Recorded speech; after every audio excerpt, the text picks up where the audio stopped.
this is the third part of my video in which I will discuss the mass number and isotopes. Mass number and isotopes. अच्छा, protons and neutrons have mass. Nucleus के अंदर जो protons और neutrons मौजूद होते हैं उनका mess होता है, तभी तो न्यूक्लियस का भी मैस होता है, दोनों का मैस होता है.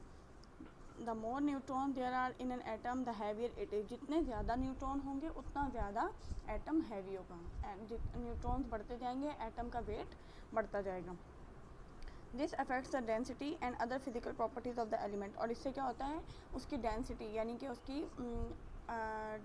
कसाफत जो थी वो बढ़ती जाएगी और दूसरी उसकी जो फिज़िकल ज़ाहिरी खसूसियात हैं वो भी बढ़ती जाएंगी उस एलिमेंट की और चेंज होती जाएंगी उसके अकॉर्डिंग. जिसका जितना ज़्यादा मैस नंबर होगा या जिसमें जितने ज़्यादा न्यूट्रॉन होंगे वो उतना ज़्यादा भारी होगा. ठीक है. However, neutrons do not have an electrical charge and they do not affect the chemical properties of an element. जबकि न्यूट्रॉन्स पे ना तो इलेक्ट्रिकल चार्ज होता है और ना ही ये केमिकल प्रॉपर्टीज़ को किसी भी एलिमेंट की इफ़ेक्ट करते हैं. यानी कि ना इन पे पॉजिटिव चार्ज होता है ना इन पे नेगेटिव चार्ज होता है. To find out how many neutrons there are in a nucleus we need to know the mass number of an atom. हम लोगों को हमें ये चेक करने के लिए कि किसी भी न्यूक्लियस में कितने न्यूट्रॉन्स हैं. ठीक है. मैंने आपको बताया न्यूट्रॉन्स और प्रोटॉन्स दो चीज़ें होती हैं. ठीक है. न्यूट्रॉन्स जो सा है, जितने न्यूट्रॉन्स बढ़ते जाएंगे उतने उतने क्या कहते हैं, उसकी डेंसिटी जो सी है बढ़ती जाएगी. ठीक है.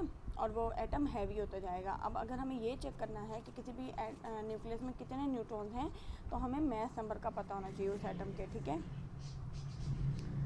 This tells us how many neutrons and protons there are in the nucleus. वो हमें बताता है मैस नंबर. मैस नंबर क्या होता है, number of protons and number of neutrons दोनों को मिला के क्या बनता है, मैस नंबर. ठीक है. एटॉमिक नंबर था सिर्फ number of protons.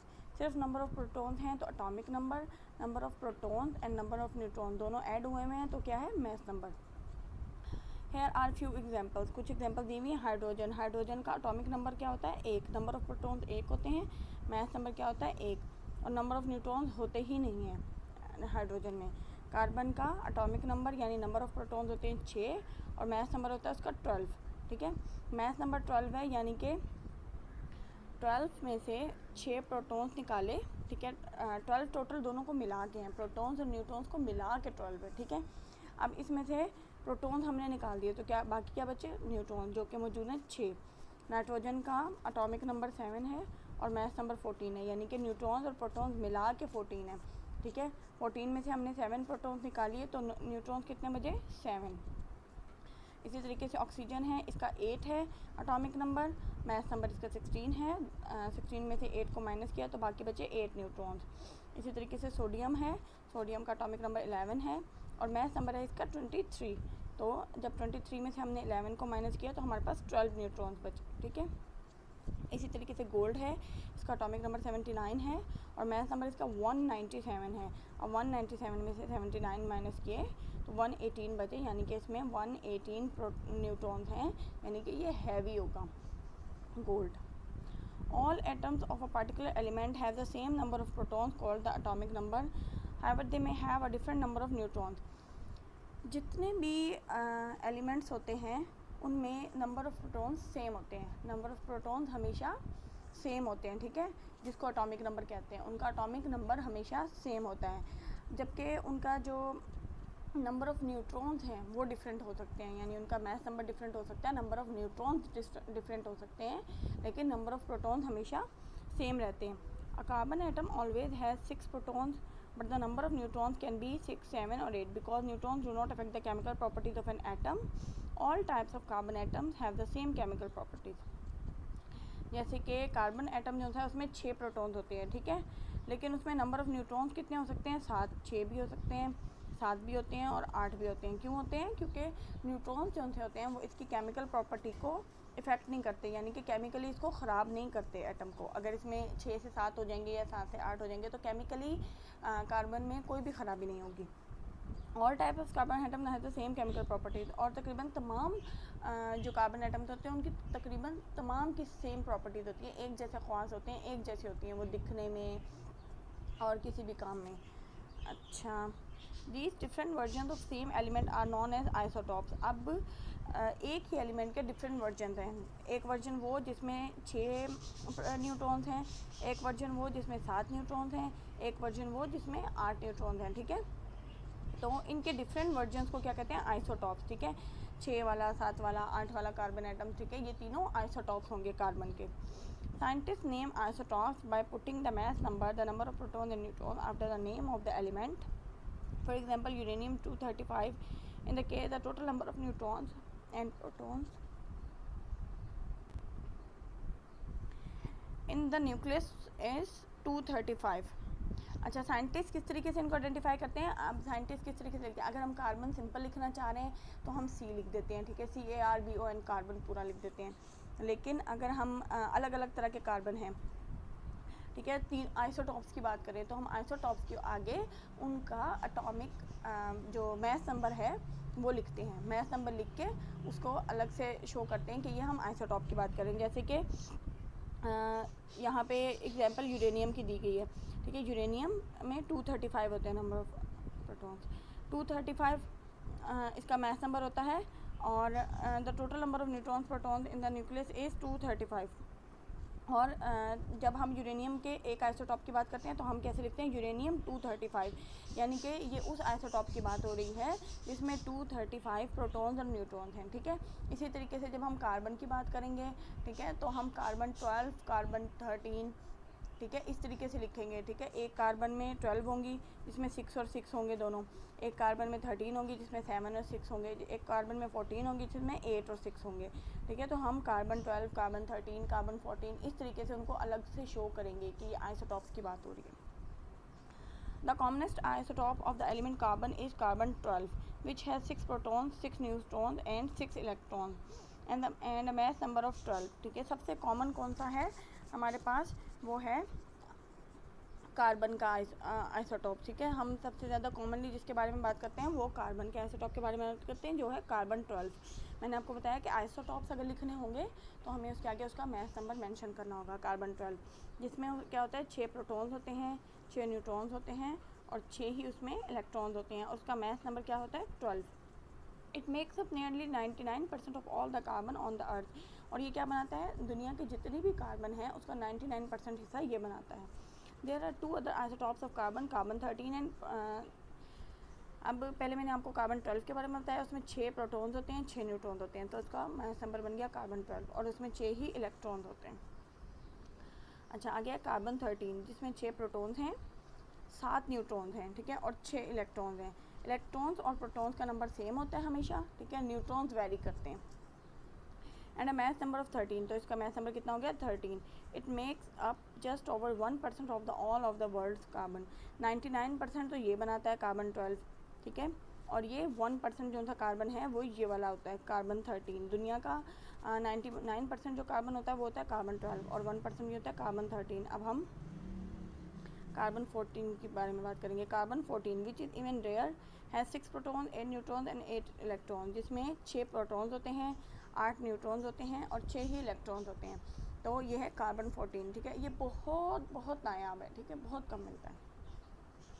Different isotopes of the same element behave in the same way in chemical reaction, although they may have different physical properties. Different जो isotopes होते हैं डिफरेंट एलिमेंट्स के, वो एक ही तरीके से बिहेव करते हैं, चाहे उनकी प्रॉपर्टीज़ जो होती हैं, फिजिकल प्रॉपर्टीज़ दिखने में वो अलग होते हैं, लेकिन उनकी जो इंटरनली होती हैं वो बिल्कुल एक जैसे होती हैं। All 3 isotopes of carbon for example can combine with oxygen to form carbon dioxide. अब इन तीनों में से जो 3 कार्बन मैंने आपको बताया, तीनों में से किसी को भी ऑक्सीजन के साथ कंबाइन करें कार्बन डाइऑक्साइड बन जाएगी, but only carbon 14 is radio active. लेकिन कार्बन 14 जो सा है, 2 की तो मैंने बात कर ली, कार्बन 12 और कार्बन 13, ठीक है। इन दोनों को हम अगर ऑक्सीजन के साथ कंबाइन करेंगे तो कार्बन डाइऑक्साइड बन जाएगी। अब जो ये कार्बन 14 है जो बहुत रेयर है, ठीक है, अगर हम इसको ऑक्सीजन के साथ कंबाइन करवाएंगे तो ये रेडियो एक्टिव हो जाएगा, यानी कि इसमें से रेडियो वेव्स जो होती हैं वो रेडिएशन निकलनी शुरू हो जाएंगी, ठीक है, और उसकी वजह से क्या होगा, फिर ये रेडियो एक्टिव हो जाएगा। रेडियो आइसोटॉप्स नेक्स्ट हमारा, अभी हमने रेडियो आइसोटॉप के बारे में बात की, कार्बन 14 के बारे में, कि वो रेडियो एक्टिव हो जाएगा और उसमें से रेडिएशन निकलना शुरू हो जाएंगे, ठीक है। अब उसके बारे में हम बात करते हैं। Most atoms are stable but a few are not stable. Stable का मतलब होता है कि अगर कोई भी एटम मौजूद है, ठीक है, वो खुद ही इसमें तोड़ फोड़ ना हो, वो दुनिया में एग्जिस्ट कर सके, ठीक है, जिस स्टेज में है उसी स्टेज में रहेगा तो मतलब स्टेबल है, और अगर वो खुद ही टूट फूट का शिकार हो रहा है तो वो क्या है, अनस्टेबल है। Unstable atoms break up into smaller more stable atoms. हाँ जी, जो अनस्टेबल होता है एटम वो क्या होता है, फ़ौरन से टूट जाता है छोटे में, और वो जो छोटा होता है फिर वो स्टेबल, यानी कि एटम तब तक टूटता रहता है जब तक वो स्टेबल ना हो जाए, दुनिया में एग्जिस्ट करने वाला ना हो जाए, दुनिया में रुकने वाला ना हो जाए, ठीक है। तो क्या है कि जो बहुत से तो स्टेबल होते हैं एटम्स, लेकिन कुछ नहीं होते, और जो नहीं होते स्टेबल वो क्या होते हैं, वो फिर टूटते हैं छोटे एटम्स में, ठीक है। अब वो जो छोटे एटम्स होते हैं जिनमें वो टूटते हैं फिर वो स्टेबल होते हैं। As they break up, radiation is released in a process called radioactive decay। जैसे ये टूटते हैं जो अनस्टेबल एटम्स होते हैं, जब ये टूटते हैं अपने छोटे एटम्स में, तो क्या होता है, इनके अंदर से रेडिएशन निकलती हैं, शॉएं निकलती हैं, ठीक है, और इस प्रोसेस को क्या कहते हैं, रेडियोएक्टिव डिके कहते हैं, ठीक है। Unstable atoms are radioactive and we call them radioisotopes. Unstable atoms जो होते हैं वो क्या होते हैं, रेडियोएक्टिव। अनस्टेबल एटम्स जो कि दुनिया में एग्जिस्ट नहीं कर सकते, अपने से छोटे में टूट जाते हैं, वो क्या होते हैं, रेडियो एक्टिव होते हैं, और हम उन्हें क्या कहते हैं, रेडियो आइसोटॉप्स कहते हैं। As we saw with carbon 14, the unstable nuclei of radio isotopes have a different number of neutrons from stable isotopes. हाँ जी, हमने कार्बन 14 में देखा कि जो अनस्टेबल न्यूक्लियाई होता है रेडियो आइसोटॉप्स का, उसमें नंबर ऑफ न्यूट्रॉन जो से होते हैं डिफरेंट होते हैं स्टेबल रेडियो आइसोटॉप्स में। अब जैसे फॉर एग्जांपल स्टेबल आइसोटॉप्स के बारे में हम बात करें तो स्टेबल आइसोटॉप्स में हमारे पास आ जाएगा कार्बन 12 और कार्बन 13, जो दुनिया में एग्जिस्ट कर सकते हैं, जो जिनको स्टेबल होने के लिए टूटने की ज़रूरत नहीं पड़ती, ठीक है। तो अनस्टेबल में हमारे आ जाता है कार्बन 14, क्यों, क्योंकि उसके अंदर नंबर ऑफ़ न्यूट्रॉन और नंबर ऑफ़ प्रोटॉन जो सा है, नंबर ऑफ़ न्यूट्रॉन सॉरी वो डिफरेंट है, ठीक है। और जो स्टेबल आइसोटॉप्स हैं उनके अंदर नंबर ऑफ़ न्यूट्रॉन्स डिफरेंट है, यानी कि उसमें नंबर ऑफ़ न्यूट्रॉन 6 और 7 है, और इसमें नंबर ऑफ़ न्यूट्रॉन 8 हैं, इस वजह से ये स्टेबल नहीं है। The larger the number of proton, neutron and electron in atom, the more likely is to be radioactive। जितने ज़्यादा नंबर ऑफ प्रोटॉन, न्यूट्रॉन और इलेक्ट्रॉन्स बढ़ते जाएंगे, उतना ज़्यादा वो जो एटम है वो रेडियोएक्टिव होता जाएगा, ठीक है। जिसमें जितने ज़्यादा होंगे मतलब वो उतना ही ज़्यादा रेडियोएक्टिव होगा, उसमें से उतनी ज़्यादा शॉय निकलेंगी और वो एग्जिस्ट नहीं कर सकता होगा। Uranium 238, for example, has 92 protons, 146 neutrons and 92 electrons. It is highly radioactive. On the 3 isotopes of carbon, only carbon 14 is radioactive, ठीक है। यूरेनियम 238 के बारे में बात कर रहे हैं कि उसमें 92 प्रोटॉन्स होते हैं, 92 ही इलेक्ट्रॉन्स होते हैं, और उसमें 146 न्यूट्रॉन्स होते हैं, तो वो बहुत ज़्यादा रेडियोएक्टिव है, ठीक है। जो 3 आइसोटॉप्स हैं कार्बन के, उनमें सिर्फ कार्बन 14 रेडियोएक्टिव है, ठीक है। यूरेनियम 238 जो सा है वो बहुत ज़्यादा रेडियोएक्टिव है, क्योंकि जाहिर आपको दिख रहा है उसमें 146 न्यूट्रॉन्स हैं, ठीक है, न्यूट्रॉन्स बहुत ज़्यादा हैं, ठीक है। और जो कार्बन के हम 3 आइसोटॉप्स देखे थे, उसमें कार्बन 14 जो सा है वो रेडियोएक्टिव है, ठीक है। क्यों, क्योंकि उसके अंदर सबसे ज़्यादा तीनों कार्बन एटम से अगर कंपेयर किया जाए तो सबसे ज़्यादा नंबर ऑफ़ न्यूट्रॉन इसी में है, कार्बन 14 में। Uses of radioisotope. Radioactive substances give off particles and rays that can be harmful to living things। जी, जो रेडियोएक्टिव सब्सटेंसेस होते हैं वो छोटे छोटे ज़र्रात निकालते हैं अपने अंदर से और शॉय निकालते हैं अपने अंदर से, जो कि ज़िंदा इंसानों के लिए नुकसानदेह हो सकती हैं। बट रेडियोएक्टिविटी कैन ऑल्सो भी यूज़फुल, लेकिन वो काम भी आ सकती है, हमारे लिए मुफीद भी हो सकती है। We use radioactivity to help produce electricity. हम किस लिए इसको यूज़ करते हैं, अपनी इलेक्ट्रिसिटी बनाने के लिए, ठीक है। We also use it in medicine, industry and agriculture. हम इसको मेडिसिन में, इंडस्ट्री में अपनी, और एग्रीकल्चर में अपनी ज़राअत में भी हम इसको इस्तेमाल कर सकते हैं, इससे नई नई चीज़ें बनाने के लिए, ठीक है। आगे इसके यूजेस देखते हैं। Atomic energy, the energy from the breakdown of some radio isotopes can be used, ठीक है। कुछ रेडियो आइसोटॉप्स टूटते हैं तो उनसे जो एनर्जी मिलती है वो भी हम लोग इस्तेमाल कर सकते हैं, ठीक है। कुछ रेडियो आइसोटॉप से हमें एनर्जी मिलती है, जब वो टूटते हैं ना अभी मैंने आपको यूरेनियम 238 के बारे में बात की। तो जब कुछ रेडियो आइसोटॉप्स टूटते हैं तो उससे भी हमें एनर्जी मिलती है, हम उस एनर्जी को भी इस्तेमाल कर सकते हैं। When the atoms of uranium 235 are bombarded with neutrons, they break down producing nuclear और atomic energy। हाँ जी, पहले हमने यूरेनियम 238 के बारे में बात की थी, अब हम बात कर रहे हैं यूरेनियम 235।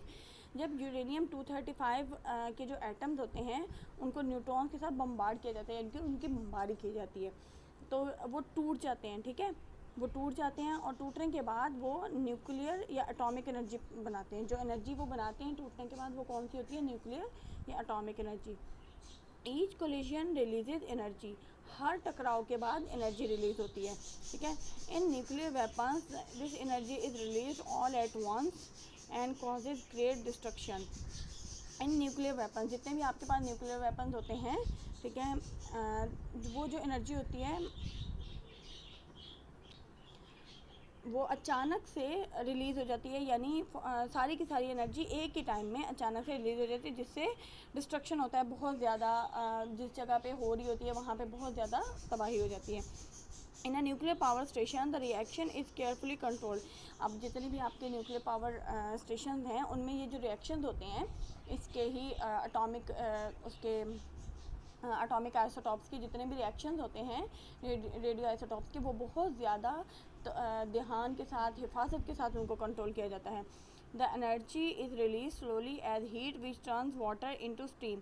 ठीक है, एनर्जी इतनी बहुत स्लोली रिलीज़ की जाती है इसमें से, इस तरीके से जैसे जो पानी है वो स्टीम में कन्वर्ट हो जाता है। ठीक है, भाप में कन्वर्ट हो जाता है। इस तरीके से एनर्जी भी बहुत थोड़ी करके रिलीज़ की जाती है। The steam is use to turn a turbine connected to a generator and this produces electricity. अब उस स्टीम को क्या करते हैं, उसको वहाँ यूज़ किया जाता है टरबाइन के साथ। ठीक है, वो टरबाइन जो जनरेटर से कनेक्ट होती है और उससे क्या होता है, इलेक्ट्रिसिटी पैदा होती है। स्टीम को टरबाइन से कनेक्ट किया जाता है जो जनरेटर से कनेक्टेड होती है और उससे क्या होता है, बिजली बन रही होती है। Some nuclear power station use an artificial radio isotopes. ठीक है, कुछ न्यूक्लियर पावर स्टेशन क्या यूज़ करते हैं, आर्टिफिशियल रेडियो आइसोटॉप, जो इंसान के बनाए हुए हैं आर्टिफिशियल, वो रेडियो आइसोटॉप से यूज़ करते हैं।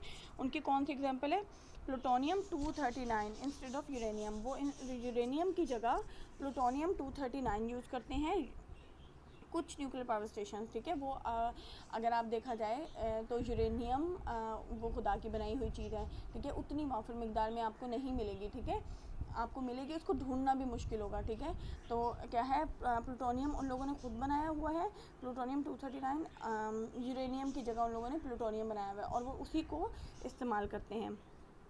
This power station uses nuclear और atomic energy to turn water into steam. हाँ जी, ये जो पावर स्टेशन है ये क्या करता है, न्यूक्लियर या एटॉमिक एनर्जी यूज़ करता है और क्या करता है, वाटर को स्टीम में कन्वर्ट करता है। The steam turns turbine connected to electric generator. और स्टीम क्या करती है, फिर वो टर्बाइंस को इलेक्ट्रिक जनरेटर के साथ जो कनेक्टेड होती है उसको घुमाती है। ठीक है, बस यही काम होता है स्टीम का और उसका।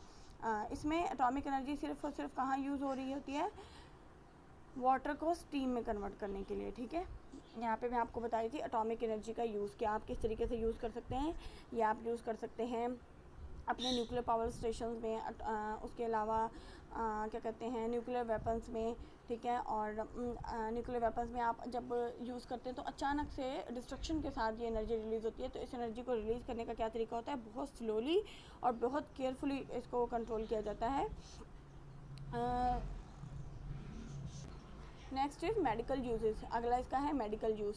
Each time a radio isotope decays naturally it releases small amount of energy. जैसे ही कोई रेडियो आइसोटॉप जो सा होता है वो डिके होता है, यानी कि ख़त्म होता है नेचुरली, कुदरती तौर पे अगर वो टूट फूट का शिकार होकर ख़त्म हो रहा है, it releases small amount of energy. तो ये अपने अंदर से बहुत कम अमाउंट एनर्जी की रिलीज़ करता है।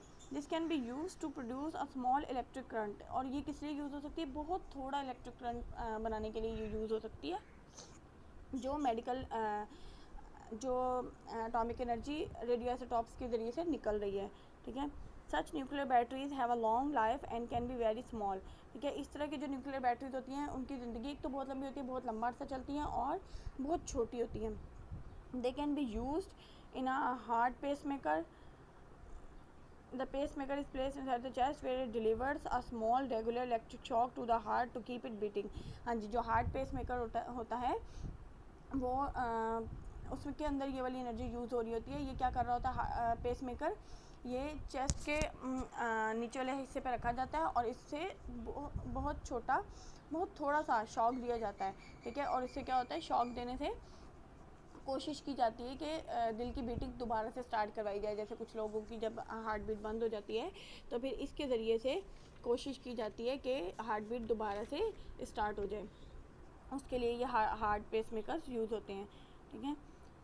Tiny amounts of radioisotope can be injected into और स्वैलोड बाय अ पेशेंट। बहुत थोड़ी अमाउंट जो होती हैं रेडियोआइसोटॉप्स की इंजेक्शंस के ज़रिए या फिर पेशेंट को मेडिसिन के ज़रिए से दी जाती है और वो पेशेंट्स अपने अंदर लेके जाते हैं। The path the isotopes takes inside the body can then be traced on a computer screen. और फिर ये जो आइसोटॉप्स जो होते हैं, जैसे जैसे आपने जो मेडिसिन दी है, जो इंजेक्शन दिया, वो जैसे जैसे बॉडी के अंदर जिस जिस हिस्से में जा रहा है उसको आप कंप्यूटर स्क्रीन के ऊपर ट्रेस भी कर सकते हैं, ठीक है। The activity of the organs can be studied in this way. इस तरीके से क्या होता है कि ऑर्गन्स किस तरीके से एक्टिविटी कर रहे हैं। जैसे कुछ लोगों के अगर फॉर एग्जांपल किसी इंसान का गुर्दा ख़राब हो गया, ठीक है, उसको कोई ऐसी मेडिसिन दी जाती है जो गुर्दे से होके जाए, ठीक है। वो मेडिसिन गुर्दे से अब जैसे वो मेडिसिन जहाँ जहाँ से जा रही है, जब गुर्दे से भी जाएगी तो वो पूरे का पूरा उसका रास्ता ट्रेस किया जा सकता है किस कंप्यूटर स्क्रीन पे। और कंप्यूटर स्क्रीन पे आप आराम से उसको देख सकते हैं कि वो गुर्दे के अंदर से जा रही होती है, तो आप आराम से गुर्दे को एग्जामिन कर सकते हैं और गुर्दे की वर्किंग को नोटिस कर सकते हैं आप।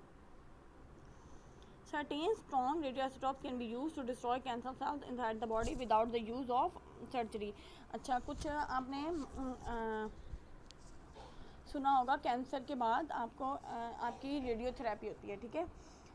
तो वो क्या होता है कि कैंसर सेल्स जौन से होते हैं उनको मारने के लिए कुछ रेडियो आइसोटॉप जौन से होते हैं उनको यूज़ किया जा सकता है, ठीक है। उनके अंदर से जो रेज निकलती हैं वो क्या करती हैं, कैंसर सेल को मारती हैं, ठीक है। और उसमें सर्जरी की भी तो कुछ ऐसी होती हैं कैंसर सेल्स, वो बाहर के पार्ट्स में मौजूद होते हैं, एक्सटर्नल बॉडी पार्ट्स में मौजूद होते हैं। उनको मारने के लिए आप रेडियो आइसोटॉप्स को यूज़ कर सकते हैं जिसमें से रेडिएशन निकलती हैं और उसकी मदद से आप क्या कर सकते हैं, उनको कैंसर सेल्स को मार सकते हैं। Many medical instruments can be sterilise using radiation. बहुत से मेडिकल इंस्ट्रूमेंट्स जो होते हैं उनको स्टरलाइज किया जा सकता है रेडिएशन के। स्टरलाइज का मतलब होता है उसको बिल्कुल पाक साफ़ करना, ठीक है। मेडिकल इंस्ट्रूमेंट्स तो ऐसे होते हैं ना कि आप किसी भी पेशेंट का आप ऑपरेट करें उसके फ़ौरन बाद उसको साफ़ सुथरा कर दिया जाए, तो उसकी स्टरलाइजेशन के लिए कौन यूज़ होता है, रेडिएशन यूज़ होती हैं जो कि रेडियो आइसोटॉप से निकलती हैं। ये आपको मैंने मेडिकल यूजेस बताए। नेक्स्ट आपका industrial uses. Radio isotopes are often use in industry. ये आमतौर पे यूज़ होते हैं इंडस्ट्री में। Gamma rays one kind of nuclear radiation can penetrate metals easily. जी, गैमा रेज होती हैं जो कि इन रेडियो आइसोटॉप से निकलती हैं, वो क्या करती हैं, पेनिट्रेट मेटल्स के अंदर तक जा सकती हैं, ठीक है। मेटल्स के धातों के अंदर तक जा सकती हैं। To check for leaks as well as to show cracks and faults in metal objects. अच्छा, ये पाइप्स में लीक्स चेक कर सकती हैं, ठीक है। इन्हीं रेस के ज़रिए से हम ये चेक कर सकते हैं कि पाइप में कोई लीक्स तो नहीं है, या फिर क्या कहते हैं किसी भी मेटल के ऑब्जेक्ट में कोई क्रैक वगैरह या कोई फॉल्ट वगैरह तो नहीं है, वो भी इन्हीं से चेक करते हैं। Since thick sheets of materials allow less radioactivity to pass through than thinner sheets, they can be use to check and control the thickness of the materials. अच्छा, ये एक और काम के लिए भी यूज़ हो सकता है, किसी भी मटेरियल की थिकनेस, मोटाई चेक करने के लिए। जो मोटी शीट्स होती हैं वो अपने अंदर से पास नहीं होने देती रेडिएशंस को, और जो पतली शीट्स होती हैं वो पास होने देती हैं। और इस तरीके से हम ये चेक कर लेते हैं कि कौन सी शीट्स पतली हैं और कौन सी शीट्स मोटी हैं। यानी कि मटीरियल्स की मोटाई चेक करने के लिए भी हम रेडियो आइसोटॉप्स को इंडस्ट्री में यूज़ कर सकते हैं। नेक्स्ट है agricultural uses. Radio isotopes can be use to trace the path of an element through a plant, ठीक है। रेडियो आइसोटॉप्स किस लिए यूज़ होता है, किसी भी एलिमेंट का to trace the path of an through a plant. Plant में जब पौधा कोई भी किस्म के एलिमेंट्स को अपने अंदर लेके जा रहा है, वो अब कोई भी ज़मीन से उसने कोई भी एलिमेंट अपने अंदर जस्ट किया और वो उसको ऊपर लेके जा रहा है, उसका रास्ता तक हम ट्रेस कर सकते हैं कि पौधा जो एलिमेंट लेके जा रहा है वो कहाँ किस किस हिस्से में लेके जा रहा है। For example, to find out what happens to ordinary phosphorus when it is absorbed by plants' roots, radioactive phosphorus phosphorus 32 can be added to a phosphate fertilizer. अच्छा, अब हम लोगों ने फॉर एग्जांपल ये चेक करना है कि जो फॉस्फोरस पौधा लेके जा रहा है वो कहाँ लेके जा रहा है और उस फॉस्फोरस के साथ बाद में हो क्या रहा है पौधे के अंदर।